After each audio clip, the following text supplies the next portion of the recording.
Las heridas de guerra son algunos de los peores suplicios que un cuerpo humano puede soportar, pues tanto las más modernas armas explosivas y de fuego, como las más antiguas espadas, lanzas, hachas y mazos, son capaces de acabar con literalmente cualquier tejido de nuestros frágiles cuerpos en un abrir y cerrar de ojos. Sin embargo, a pesar de que la supervivencia ante un trauma físico de tal magnitud requiere de una fortaleza corporal y mental que muy pocos poseen, en la historia han existido una buena cantidad de soldados que no solo han logrado superar golpes, cortes, disparos y explosiones de naturaleza 100% letal, sino que además han seguido luchando después de recuperarse de sus heridas. Y estos son los personajes históricos a los que está dedicado el video de hoy. Mi nombre es Carlos Sánchez, te doy la bienvenida a La Armería, en donde esta vez te hablaré sobre 7 Rambos de la vida real que sobrevivieron a heridas mortales. Número 7. Sidney Beldam, un sargento neozelandés de la Primera Guerra Mundial que, junto a cientos de miles de sus compatriotas, aliados y enemigos, cayó herido de gravedad en batalla, después de que uno de los tantos millones de fragmentos metálicos que volaban por los aires a su alrededor impactara con su rostro. Participante de la batalla de Passchendaele, y con solo 19 años de edad, Sidney fue encontrado 3 días después tirado sobre el lodo, gravemente desfigurado, deshidratado, sucio y hambriento, pero aún con vida, después de lo cual fue llevado a su natal Nueva Zelanda para atravesar una brutal recuperación. Experiencia que cientos de miles de jóvenes de ambos bandos del conflicto compartieron con él en todo el continente europeo. Fue de regreso en su país, donde los revolucionarios procedimientos estéticos del pionero cirujano plástico Sir Harold Gillis lograron reconstruir en buena parte su rostro, dándole así la oportunidad de regresar a una vida mayormente normal, de la misma forma que todos sus compatriotas neozelandeses atendidos por Gillis, así como de sus aliados británicos, franceses y estadounidenses, todos estos últimos en su lugar portando máscaras de cobre que les devolvieron una apariencia humana a sus destrozados rostros, gracias a artesanos como la estadounidense Anna Coleman Ladd y el británico Francis Derwent Good. Así pues, Beldam ocupa este 7º puesto junto a todos los soldados de la Primera Guerra Mundial que, a pesar de las severas limitaciones técnicas y médicas de la época, sobrevivieron a heridas nunca antes vistas en tal número y severidad, productos del uso masivo de artillería pesada y armas de fuego. Número 6. Simo Häyhä. El más letal francotirador y soldado de la historia, Simo Häyhä era originario de Finlandia, y durante la llamada Guerra de Invierno entre su país y la Unión Soviética, fue responsable de acabar con por lo menos 505 soldados enemigos él solo, entre el 30 de noviembre de 1939 y el 13 de marzo de 1940, un periodo de solo 3 meses y medio. Ávido tirador deportivo y cazador desde una muy temprana edad, y de hecho ganador de varias competencias de estas actividades en su provincia natal, Häyhä comenzó su participación en la Guerra de Invierno junto a su fusil de cerrojo Sako M2830, versión finlandesa del Mosin Nagant de origen ruso, sobre el cual nunca montó una mira telescópica para así evitar que su cabeza terminara expuesta al fuego enemigo al apuntar.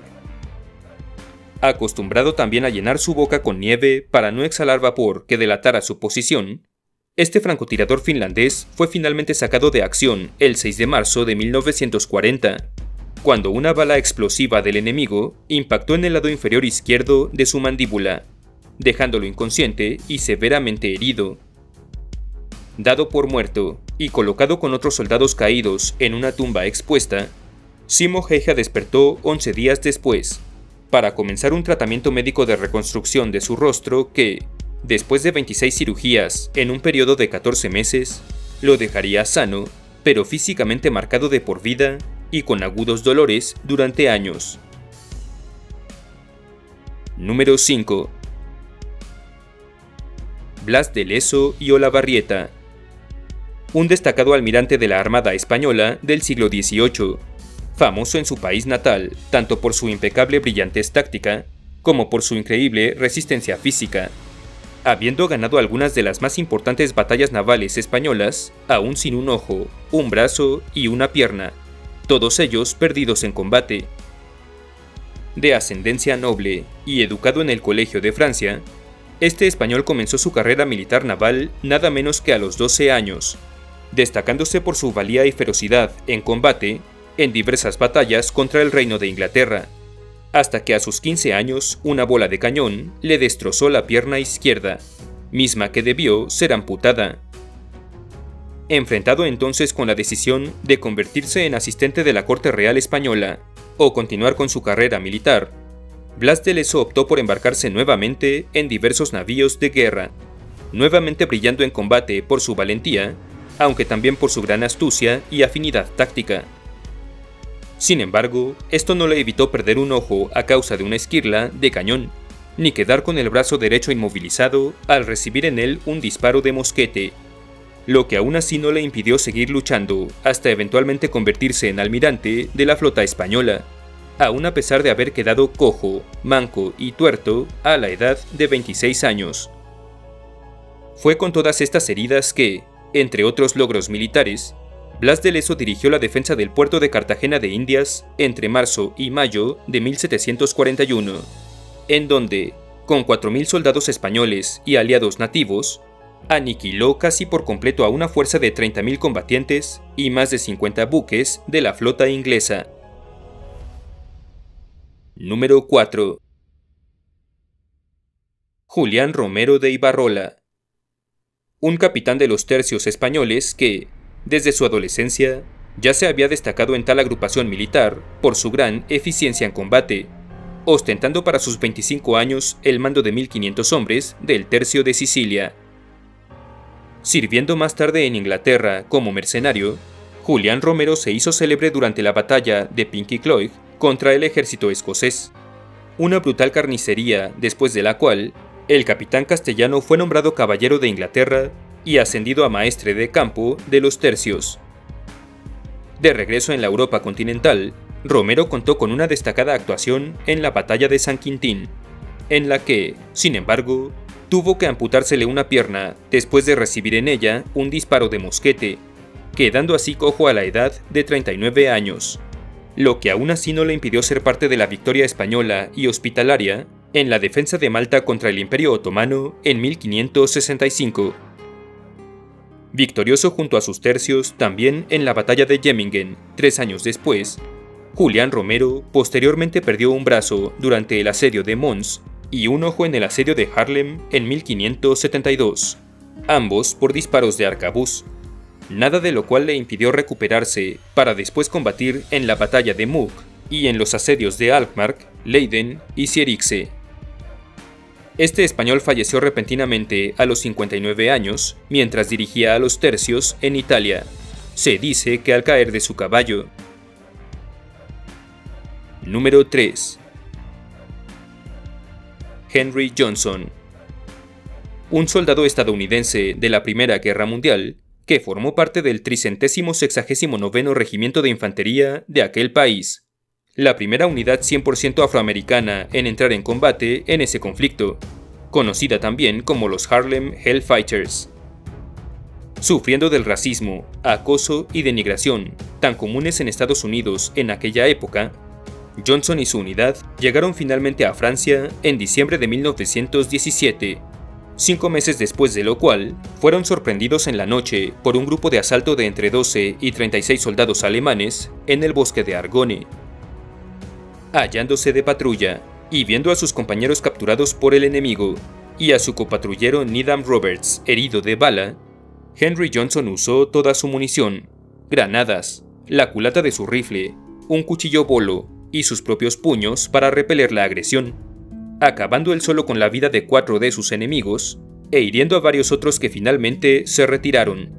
permitiéndole a Johnson poner en libertad a sus compañeros y a sus aliados franceses.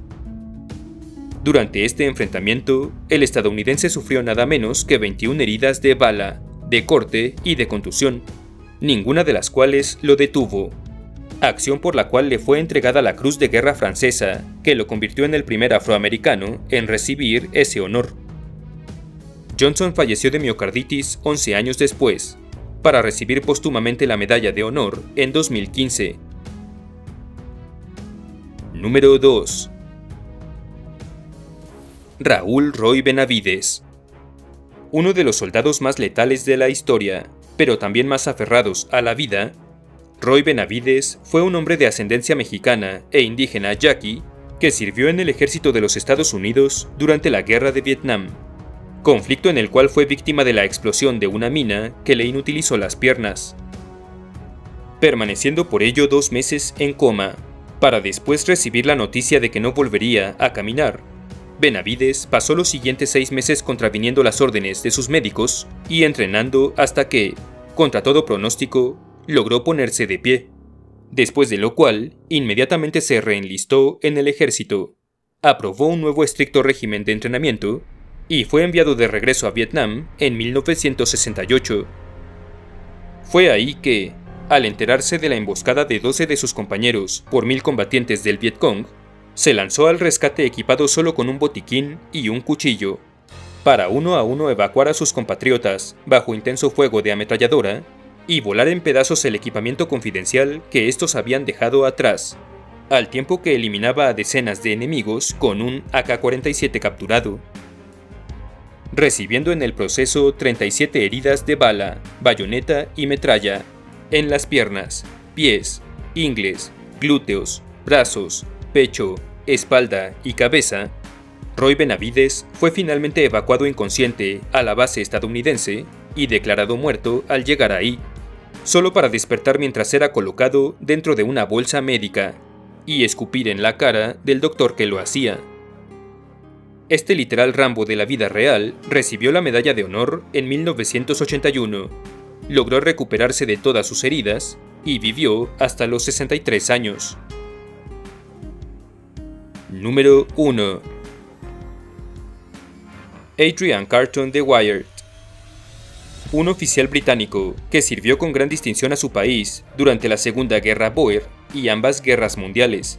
en las cuales obtuvo las más altas condecoraciones militares de Inglaterra, Francia, Bélgica y Polonia, gracias a su inigualable valor en combate. Hambriento de experiencias cercanas a la muerte e impulsado por una literal necesidad de luchar, de acuerdo a su testimonio, de Wyatt recibió impactos de bala en la ingle, el ojo, el codo y la oreja durante su servicio en Sudáfrica y Somalia, en combates descritos por él mismo como primitiva y devoradoramente emocionantes, después de los cuales regresó a Europa para luchar en la Primera Guerra Mundial. Provisto de un ojo de vidrio, que él mismo se extrajo para reemplazarlo con un parche, este loco hombre se arrancó sus propios dedos en la batalla de Ypres cuando un médico se negó a amputárselos, después de lo cual sufrió disparos en la cabeza, el tobillo, la cadera, la pierna y la oreja en las batallas del Somme, de Passchendaele, de Cambrai y de Arras. Todas ellas experiencias sobre las cuales más tarde afirmó que, francamente, había disfrutado la guerra. De Wyatt posteriormente sobrevivió a 2 choques de avión durante la Segunda Guerra Mundial, después del segundo de los cuales fue hecho prisionero en Italia a los 61 años de edad, desde donde casi logró escapar al cavar un túnel durante 7 meses, aunque más tarde fue liberado por el gobierno italiano para servir como intermediario entre este y los aliados. Adrian Carton de Wyatt se retiró en 1947 a los 66 años, y en 1950 publicó todas sus memorias de guerra bajo el título Odisea Feliz. Si el video te gustó, apreciaría mucho tu like, tu suscripción y tu visita a mis redes Facebook, Twitter e Instagram, cuyos enlaces tienes en la descripción. Un abrazo a los generales de la armería, así como a los miembros tropa y oficiales por su invaluable apoyo. Muchas gracias y hasta la próxima.